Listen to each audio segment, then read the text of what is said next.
Hello everyone, this is Sir Joro TV and for today's vlog, tuturuan ko kayo kung paano gumawa, mag-save, mag-edit sa Microsoft Word. So before anything else, let me introduce what is Microsoft Word.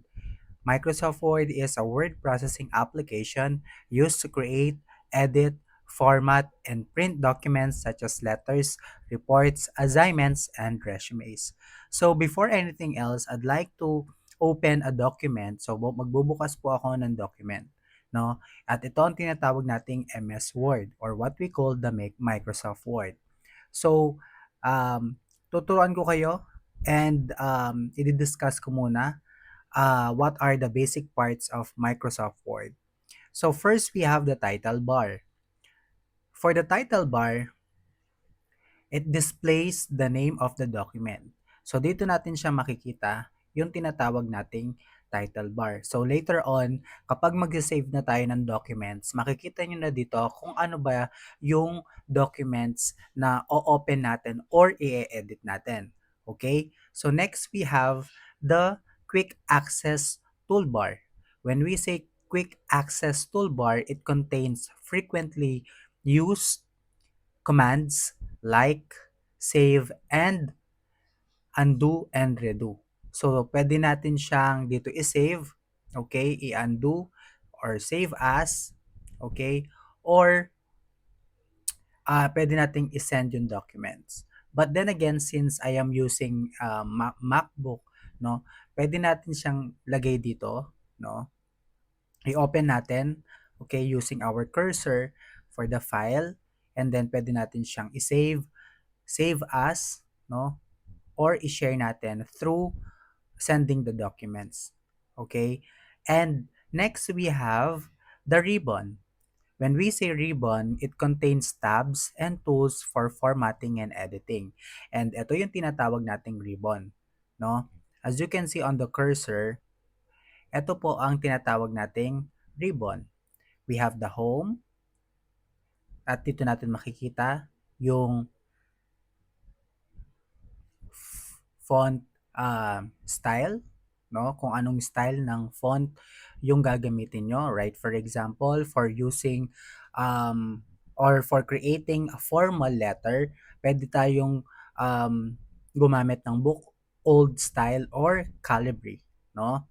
And next one, we have what we call the font size. From the word itself, kung anong size ng text yung gagamitin natin. But usually for um, formal letter, we use 12 font size, no? And we have here, no, the what we call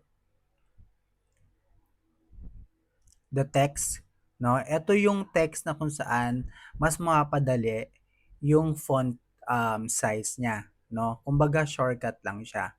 Okay? So, basically, tinuturo ko sa inyo yung ribbon, no? It contains tabs and tools for formatting and editing. Okay? And next we have the status bar. Pag sinabi nating status bar, eto naman yung it shows page number. Okay? Eto siya sa pinakababa, no? We have the page number. Okay? Hold on. We have the page number. Ito po. Yan. Ito yung page number. So, marirecognize natin siya kapag ang ginawa natin documents, halimbawa, nakagawa na ako ng, let's say, 3 pages. Okay? Yan. As much as possible kapag gumagawa tayo ng documents, minsan kasi si teacher or yung requirement na documents is 3 lang or 2, napaka-importante na alamin natin yung status bar or tinitingnan natin yung status bar para malimit natin yung number of pages. Okay? And also, it shows the page number. Ito po siya, yung cursor sa baba on the left side. And then, 0 word. Bakit 0 word siya? Kasi nga, hindi pa tayo nag-type. No, halimbawa, ita-type ko is Macjuro B. Alfonso, teacher. Okay? As you can see, habang nagpipindot ako ng word, no, dumadami siya. Okay? Per word na bibilang yung ating um, sa status bar. Nagka-count yung word sa ating status bar. And makikita natin siya dito sa baba. And also, dito natin din makikita yung other document information, right? For example, the language we use is English, no? Okay, sa baba din naman makikita natin, okay, on the right side, we have the zoom in. Ibig sabihin, okay, mas papalapitin natin sa screen yung ating documents. And we have also zoom out. Ibig sabihin, papalayuin natin yung documents sa ating screen. Okay? Ayan po siya. No? So, these are the basic parts of Microsoft Word. Okay po? So, let's go back to our home. No? Tatanggalin po natin, no? I-highlight natin using our mouse and then delete. Okay? So, for today, no? So nag-open na po tayo ng Microsoft Word, okay? And then start po natin start menu, search for Microsoft Word since hindi na tayo siya ay okay, let's don't save this one. So open natin yung Microsoft Word, eto 'yan, yung logo niya. And no, um maximize natin and then search for Microsoft Word kung hindi po siya nag-show up sa inyong screen and then click the blank document.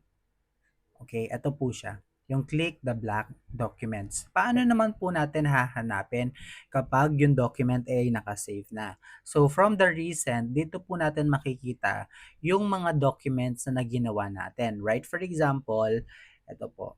Right, for example, itong mga documents na to is all about test papers, test questionnaires, okay? Documents, different documents na ginawa ko po from the past few days and weeks. So, makikita lang po natin siya kapag na-save natin sa ating desktop yung mismong documents. Kaya as much as possible, no, um, kapag nag-save tayo, before we exit the documents, kailangan natin siyang i-save, no, sa ating quick access toolbar. And dito po siya. Okay? So before anything else, so open na natin po yung documents. So magta-type po tayo ng text, no? Halimbawa po, we have San Roque Dao High School. Okay? So kapag gagawa tayo ng isang documents, right, for example, ang nire-required na font uh, style ay Times New Roman. Ito po siya. And ang ating font size, we have 12. And kailangan po naka-bold po ang ating school name and italic. So, ito po yung tinatawag nating bold. Ibig sabihin, mas i-highlight natin yung mga letters or word para makita or readable po siya. And then italic, okay? Ito po siya, yung letter I. And then, halimbawa naman po ay i-underline natin. Ibig sabihin may guhit siya sa ilalim. Ayan po siya. No, San Roque Dao High School, naka-italic and naka-underline. So, paano naman po natin tatanggalin? Halimbawa, yung naka-italic, underline, and naka-bold. Ibig sabihin, i-click lang din po natin siya. I-click natin siya dito. Once again, nandito po ako sa quick access. Nandito po ako sa ribbon, no? underlined, I, italic, B for bold, no? So, once again, lagi po natin titignan yung ribbon natin, okay? Para po ma-identify natin kung anong font size, font style yung ginagawa po natin, okay? And next, since nakapag-insert na po ako ng text, paano naman po natin siya isa-save, no? Paano po tayo mag-save ng document? So, let's go here. Kapag gumagamit po kayo ng MacBook, okay, makikita po natin sa taas is save or save as. Pag sinabi nating save, pag save lang po ang pinindot natin, yung mismong name ng document, okay, eto po, yung document 50, eto po yung magiging file name niya, automatic. Pero kapag save as, no, pwede po natin siyang lagyan ng um, name of the document. Halimbawa po is um, letter for school. And saan po natin siya i-save, right? For example, sa desktop. And anong file format po yung gagamitin natin? It can be Word document, ibig sabihin na i-edit po siya. Okay? Pwede natin siyang i-edit and palitan. Pero merong mga requirements po na PDF po ang pinapasave niya. Okay? But as much as possible, let's go here for Word document para po alam natin na kung paano tayo mag-save ng ating documents. No? So nakita niyo naman po yung title, Letter for School 2026, saan ko po sinave, that is desktop. And file format niya po is Word document. No? And isa-save na po natin siya. Okay? As you can see from the upper hand of our document sa screen is, ayan po, no? The title bar, itong title bar natin, nakalagay po is Letter for School 2026 Save to My Mac. Ibig sabihin na save na po yung documents natin, no? So, dahil na-save na po, since once again po, magkakaiba po tayo ng ginagamit na laptop, okay? Ang mga gumagamit ng MacBook po ay, at dito po natin siya makikita. Okay? Hold on po. Pupunta po tayo sa Finder and then Desktop. Let's maximize desktop, and anong name of the document po, that is Letter for School 2026. At dito po natin i-click lang natin po siya and then maximize, and makikita na po natin na naka-save po yung ating documents sa ginawa. And as you can see, kapag clinic po natin siya is pwede pa rin po natin siyang mag-add ng another sentence or documents, and for more information po na pwede nating ilagay. Okay? Kapag naman po PDF, hindi na po siya na-edit or mahihirapan na po natin siyang i-edit kapag po naka-PDF na po siya. Okay? As much as possible, kapag nagpalit po tayo, nag-add tayo ng documents, add ng additional information, as much as possible, lagi po natin siyang sinasave. Okay? Bakit po nakita nyo ngayon ay save na lang po yung ginamit ko? It is because, katulad ng sinabi ko kanina, kapag save na lang po siya, nasa title bar, nasa title bar ay naka-display na po yung mismong name of the documents. Okay? Dahil pangalawang open na po natin siya ng documents. Okay? So, ganun lang po kadali yung paggawa ng mismong documents, no?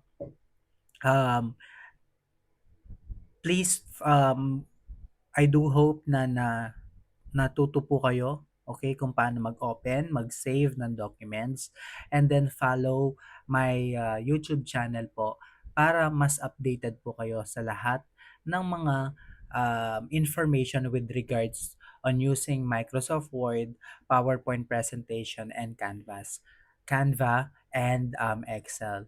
No, mag-upload po ako ng mga um, contents with regards to these applications because napaka-importante po natin na alamin natin on how to navigate these applications because lalong-lalo na po we are in a modern generation, in a digital age, napaka-importante po na alamin natin kung paano gamitin at i-navigate ang mismong application na to. Lalong-lalo po sa mga students, teachers, and newbie, okay, na gagamit ng Microsoft Word. And I think that's all for today for now. Thank you very much for listening, and I do hope that you've learned a lot from my content. Thank you very much and see you soon. Have a nice day.